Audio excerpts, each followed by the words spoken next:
positive for the Iona Gales because they were able to sign 8 players from all around the world who never even visited uh, New Rochelle, New York, didn't even know where Iona was. So I was just thinking, wow, that's more than a half full glass there for the Patino. Maybe it was a half full glass of wine that I don't know. But anyway, he still gets a little press every now and then. He says he's going to end up his career at Iona. So, well, so there's your Rick Pitino update. Yeah. Okay, what else? What else we got here? We got here's what we got. World Series is playing in Arlington, Texas. The LA Dodgers and Tampa Bay Rays are in the World Series. Are you watching? Hello, is anyone there? The only interest to me is what's the kid's name? Mookie Betts. Mookie Betts.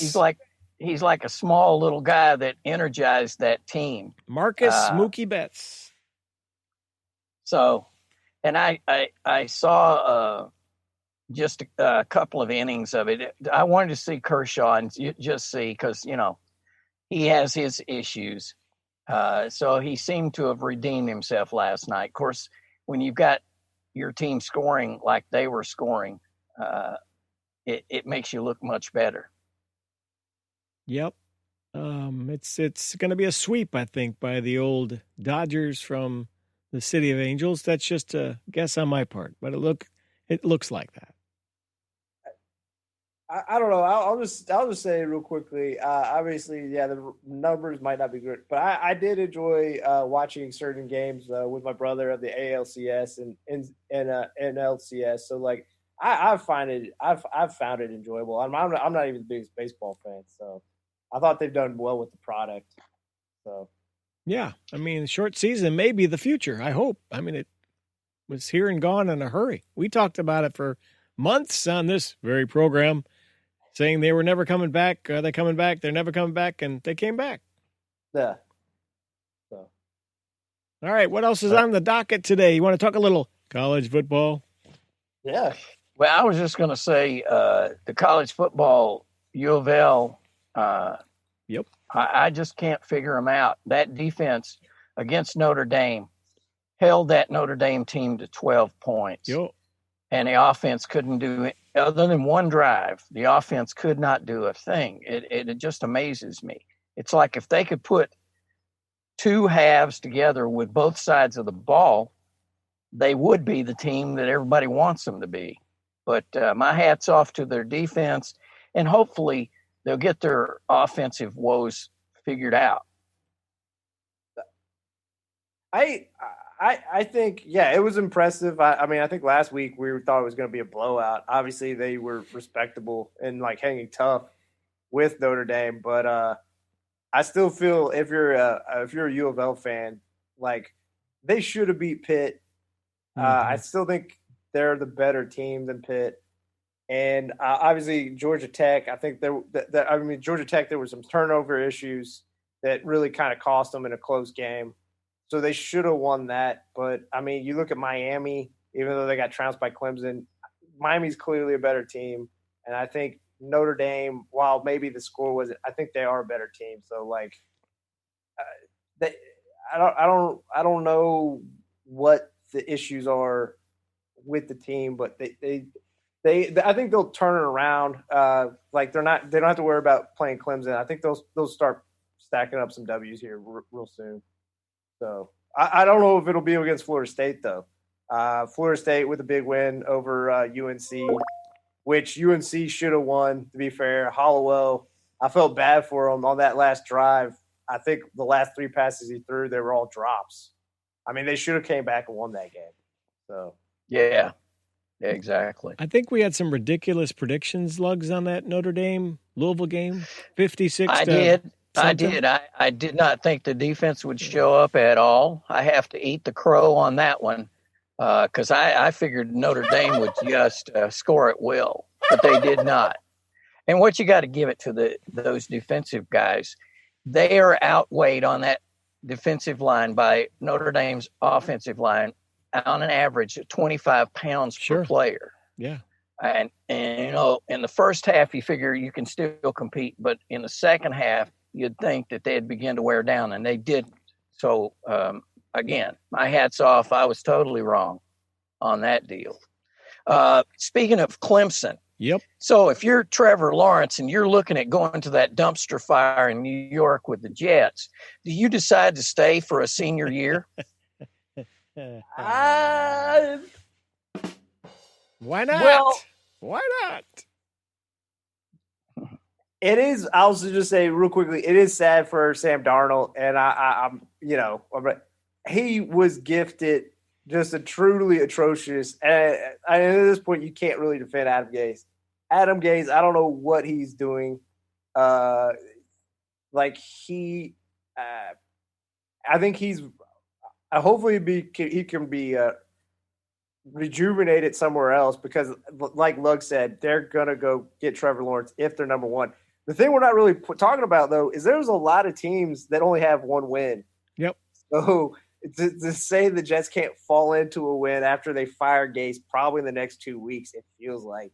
Vikings 1 win. Falcons 1 win. Let's see. What do we got in the AFC? We've got Chargers 1 win. Bengals 1 win. And the Texans and the Jags both only have 1 win. So everybody's fighting for the Trevor Lawrence bounty. And even though some of those teams just drafted a quarterback, they can trade that pick for someone who wants Trevor Lawrence. So, that's the Jets might not even be in the sweep.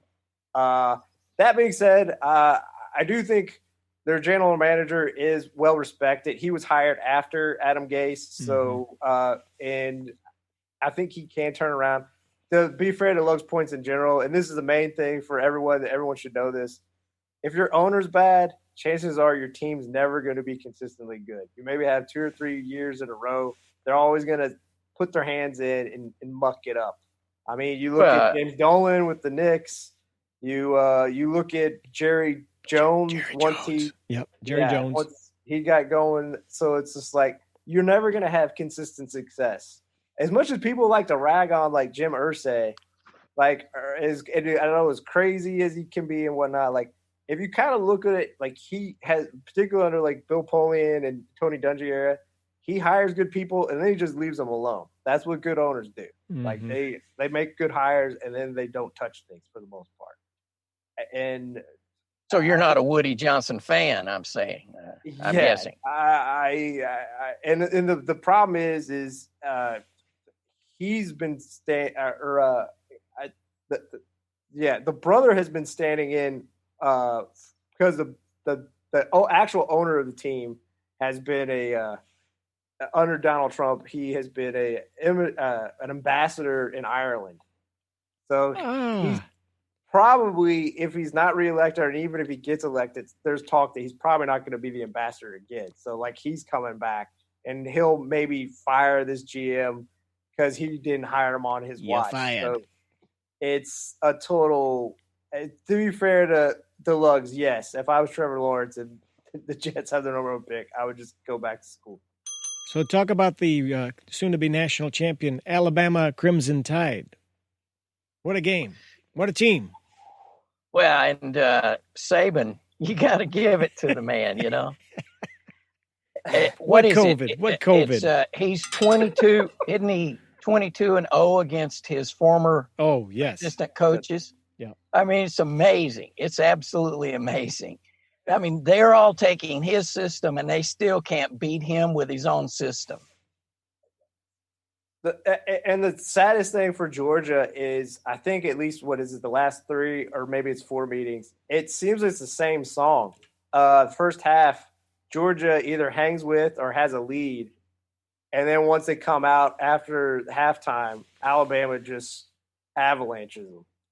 Just completely avalanches them. Are you saying that somebody's doctoring Georgia's Gatorade at halftime? Is that what you're saying? No, I'm saying at least against Nick Saban, Kirby Smart, a good game plan for the weak coach, not a good adjustment coach. That's what I'm saying. Yeah. Then also, I just want to say, I mean, just how stupid is Alabama been these last 2 years of wide receivers? They had 2 wide receivers go in the first round this year, Jerry Jeudy and Henry Ruggs. And then you watch Devontae Smith and you watch Jalen Waddle. And both those guys are going in the first round if they want to come out. I mean, both of them had like 160 yards and a touchdown.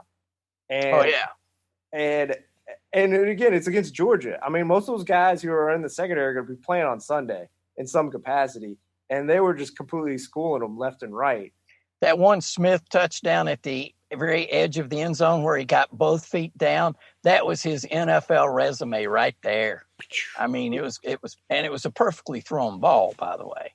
Yeah, I know. Mac Jones has looked great, but obviously he's surrounded by so much skill position talent. We haven't even said Harris, who also just looked like a man among boys, just battling Ram, and also sometimes just showing off some speed, like going out on the edge where he was supposed to like run like between the tackle and center.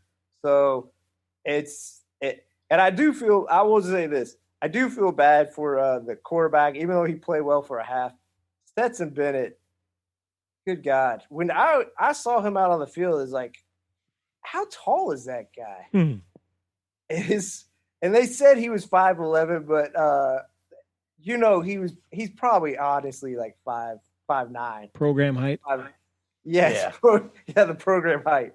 But he had at least it felt like he at least had 6 batted balls. And the funniest is by the 4th or 5th one, Todd Blackledge is like, again, a batted ball, like just utter disgust. It's just Blackledge. Yeah. So, and the other thing, and again, I am definitely not like a quarterback guru or anything, but for his height, there are quarterbacks that are his height that have success. You watch his throwing motion, his release point is so low for his height. It's like, it's a problem for guys who are 6'4", but when you're 5'11", 5'9", whatever. Program height. Yeah. Sidearm. When you're throwing that low, it's gonna get bad. The frisbee shot. Yeah. So, it was just impressive by Alabama. Oh yeah. Well, Alabama keeps guys chained in the basement. They don't feed them, and they just hack them off, beat them with sticks and stuff, and then they turn them loose on Saturdays.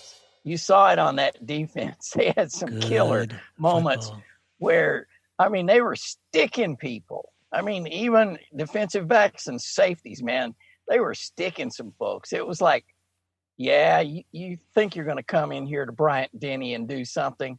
Let me show you this, that kind of a thing. Put me in, coach. But I still think Georgia belongs in the top 4 teams,